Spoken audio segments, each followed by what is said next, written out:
քաղաքական իշխանությանը, քաղաքական հակառակորդներին, այդ մերձ իշխանական այդ տզրուկներին, այդ քաղաքական գործիքներին, ովքեր սպասարկում են քաղաքացիական պայմանագրի, երբևէ չեք տեսի, որ մենք արձագանքենք կամ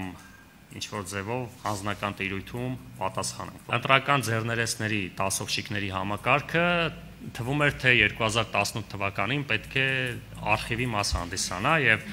ես այս քաղաքում եմ ծնվել, մեծացել,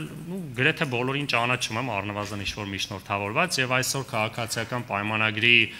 համար թաղերում, նույն մեր թաղում, որտեղ ես եմ ապրում, տարբեր թաղեր, այնպես մարդիկ են աշխատում, որ 18 թվականին լույսի արագությամբ ուզում էին փախնեին Հայաստանից, էլի որ փախնեն, որ չդատվեն։ Ու հիմա ասենք, այնց հպարտությամբ են ասենք աշխատում Տիգրան Ավինյանի համար, ես չեմ տեսել այդ մարդիկ, որ տենց հավեսով աշխատում են Ռոբերտ Քոչարյանի ու Սերժ Սարգսյանի իշխանության ժամանակ։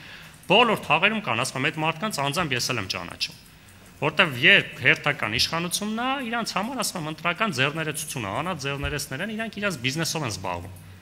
Մի բան կպցնեն վաղը մյուսը, որտեղ նույն process-ն է, մի հատ գարաժ է, մի հատ գարաժի պատ է, այսինքն այդ process-ն է, որը միշտ եղել է, հիմա այդ ցավոք շարունակվում է։